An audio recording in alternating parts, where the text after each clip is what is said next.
أهلا بكم. يواجه تتار شبه جزيرة القرم خطر الإبادة العرقية، وذلك مع إجبارهم من قبل القوات الروسية على التجنيد والقتال ضد القوات الأوكرانية، وفقا لتقرير نشرته صحيفة نيويورك تايمز الأمريكية. فيما تتخوف تلك الأقلية العرقية المسلمة من مواجهة القتل والتهجير من جديد. فما هو مستقبل شبه الجزيرة وسكانها؟ وماذا عن قرار الإدارة الأوكرانية في العزم على استعادة تلك المنطقة؟ للحديث أكثر عن مخاوف تتار القرم معنا من كييف تاميلا تاشيفا، الممثلة الرئاسية لأوكرانيا في شبه جزيرة القرم. سيدة تاشيفا، أهلا بك في أخبار الآن. Thank you. بداية، مع سلسلة الهزائم للجيش الروسي في أوكرانيا تثير كييف مسألة استعادة شبه جزيرة القرم. هل هناك من خطط لشن هجوم في المستقبل على شبه الجزيرة؟ Of course, Ukraine is going to expel the occupants from our lands within its international recognized borders.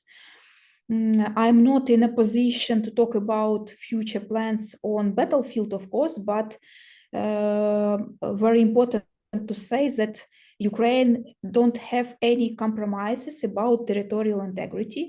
And of course, we fight not only about lands, we fight about people who live in temporarily occupied territory of Crimea and city of Sevastopol, and who are persecuted from Russian occupation authorities in Crimea. And of course, for us, very important to elaborate Crimea and elaborate, of course, our people in Crimea lands. ذكرت في وقت سابق أن أوكرانيا قد تستعيد شبه الجزيرة في وقت قريب. هل تم وضع العملية على طريق التنفيذ أم ماذا؟ Our position was clearly voiced by the President of Ukraine after second summit of Crimea platform that we will return Crimea because it's our territory. And of course, in the way what we are decide ourselves, what decide by Ukrainian state. Of course, we work on different levels and used different mechanism for the occupation. It's political and diplomatical, and of course, it's military also.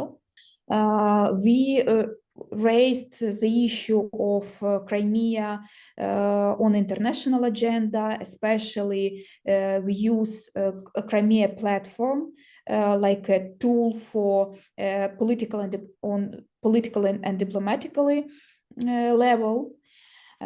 But also now we work on the development of a plan of reintegration, because now we work in our state institution work on the issue of reintegration Crimea Peninsula to Ukraine after this deoccupation of Crimea. It's also very important. We must to be ready for these processes of the occupation of Crimea.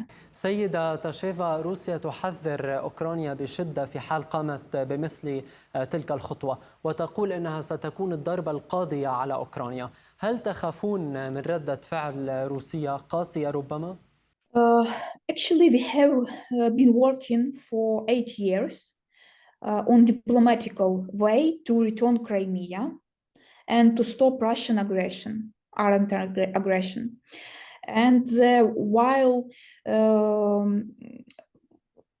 these years of occupation, all world has been watching the results of this aggression, which take place more than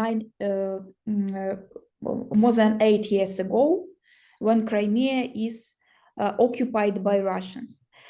And unfortunately, many our international partners don't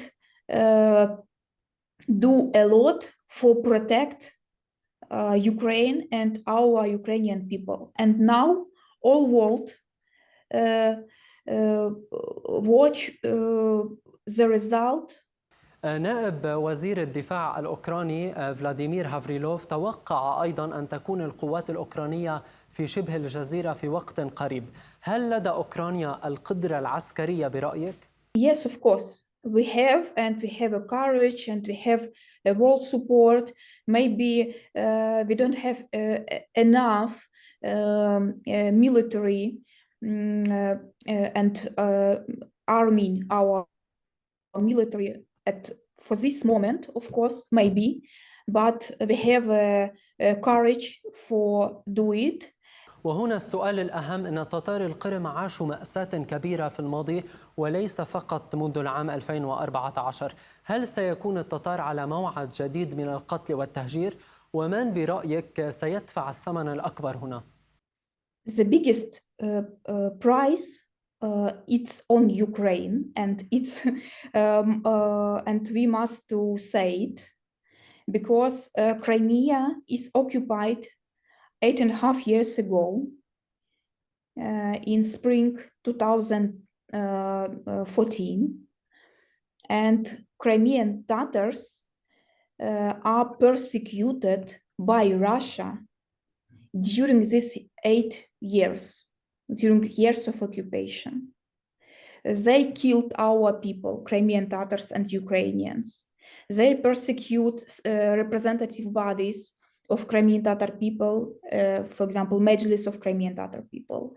They arrest Crimean Tatars in Crimea. Now we have 150 political prisoners, and 111 from these people are Crimean Tatars.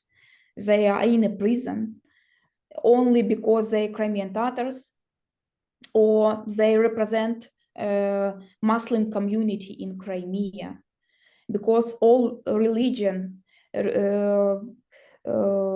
feelings in Crimea, which not under control of Russian Federation, are persecuted in Crimea. It's enforced disappearances of people, and it's a lot of Crimean Tatars, unfortunately, who kidnapping in Crimea.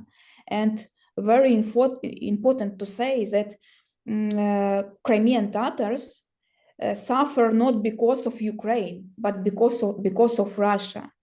And now Crimean Tatars is waiting of Ukrainian armed forces in Crimea. They support Ukrainian military forces, Ukrainian government, and wait when Ukraine give over control over the Crimea. It's very important to say. Crimean Tatars do not support Russian Federation 8 years ago, and it's one of the reasons why Crimean Tatars now are persecuted in Crimea.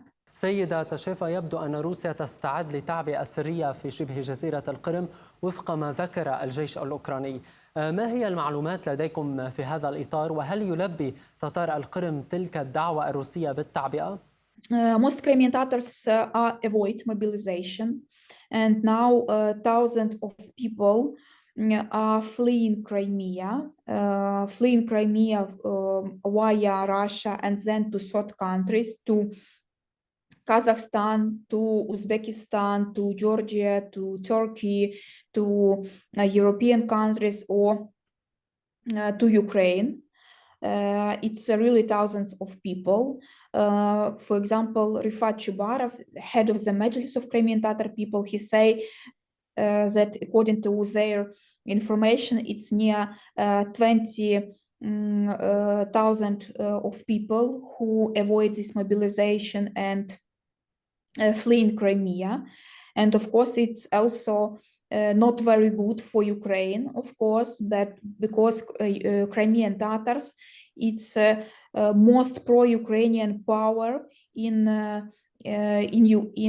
Crimea, and of course, Crimean Tatars are really support Ukrainian armed forces and Ukrainian government. أخيراً، أنتم على تواصل دائم مع تتار القرم في شبه الجزيرة. ما القصص المؤثرة ربما التي استوقفتكم؟